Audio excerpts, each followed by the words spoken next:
Olá pessoal, seja bem-vindo ao nosso canal e nesse canal a gente aborda assuntos sobre finanças familiares. Nesse podcast a gente vai abordar como organizar suas finanças em 60 dias. A gente vai estar trazendo aqui algumas perguntas comuns dos nossos alunos e da nossa audiência. Então fique até o final para saber tudo como organizar suas finanças. Então é isso, vamos começar então. Como eu dou meu primeiro passo para organizar minhas finanças? Então, organizar as finanças, ela começa primeiramente internamente, na mente, a forma como você enxerga o dinheiro. Porque dependendo de como você enxerga o dinheiro, você pode trabalhar 24 horas, você pode ganhar um prêmio da loteria e que você vai dar um jeito de sumir com o dinheiro. Então não é o quanto você ganha para que você consiga organizar as finanças. Você precisa ter o hábito de você gastar menos do que você ganha. E aí, para você estar fazendo isso de uma forma mais natural, de uma forma mais consistente, você precisa separar a primeira coisa que você fizer, que você for fazer, é separar uma quantia assim, para você investir, para você investir no seu futuro, na sua aposentadoria.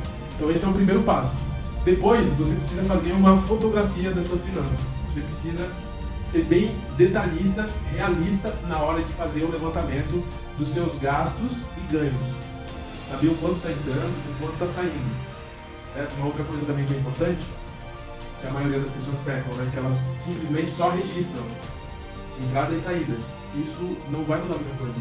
É importante você ter uma projeção do quanto você vai precisar para você investir, quanto você pode economizar em determinadas categorias, né, das suas finanças, e entender. Às vezes um simples detalhe, um ajuste de algum gasto desnecessário, você pode estar economizando, aumentando sua renda devido a essa conscientização. Então você fala, pô, para eu fechar o meu mês, eu preciso de mais R$200, mais 500, mais 1.200.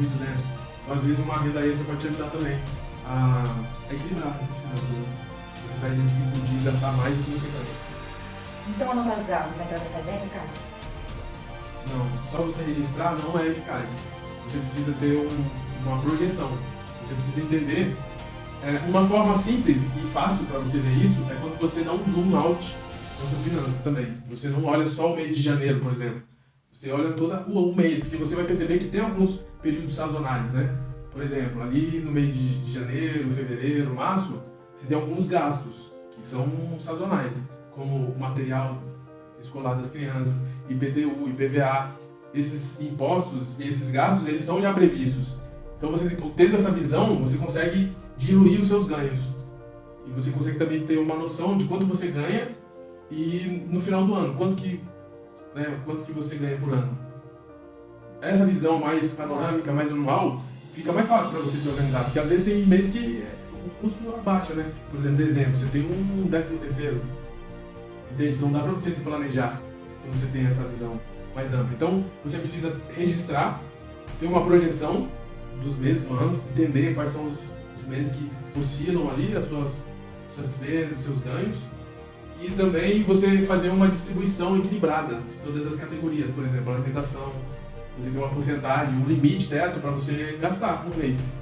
A gente sugere que, por exemplo, de moradia, que as pessoas gastem, que é um dos gastos maiores, moradia e alimentação, que seja 30% de moradia e 20% de alimentação.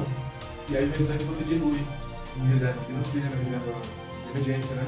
Para se acontecer algum imprevisto, não atrapalhar o seu plano, não fazer você entrar no cheque especial, no cartão de crédito, né? Então é importante você ter uma reserva. Como eu consigo pagar minhas dívidas sem estourar o orçamento? Então, como eu falei também da questão de você distribuir bem o seu orçamento, sua receita, sua renda. Então, quando você tem ali, por exemplo, se você tem uma dívida, valor X, você está destinando aí uns 10%, 20% para pagar as dívidas. E aí, com esse valor, você consegue fazer uma lista das dívidas e ver qual dívida está puxando mais o seu orçamento, em porcentagem, de juros. E aí, a gente aconselha você estar pagando as que consome mais do seu orçamento, está cobrando mais juros. Negociar.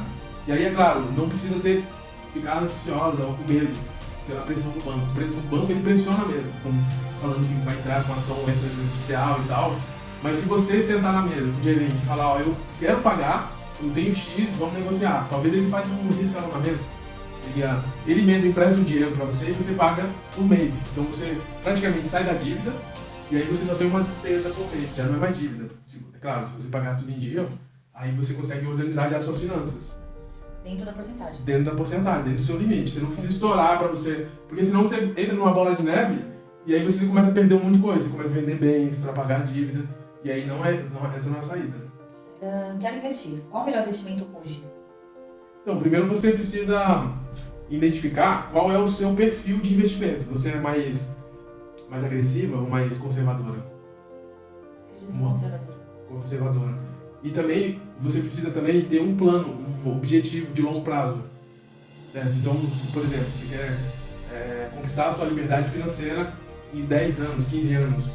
Então, a partir daí, fica mais fácil para você escolher um tipo de investimento. Geralmente, esses investimentos eles oferecem mais segurança, porque a longo prazo, você não vai usar esse dinheiro durante 15 anos. Então, ele não tem liquidez. Ou seja, se você sacar esse investimento, você vai ter que pagar uma taxa.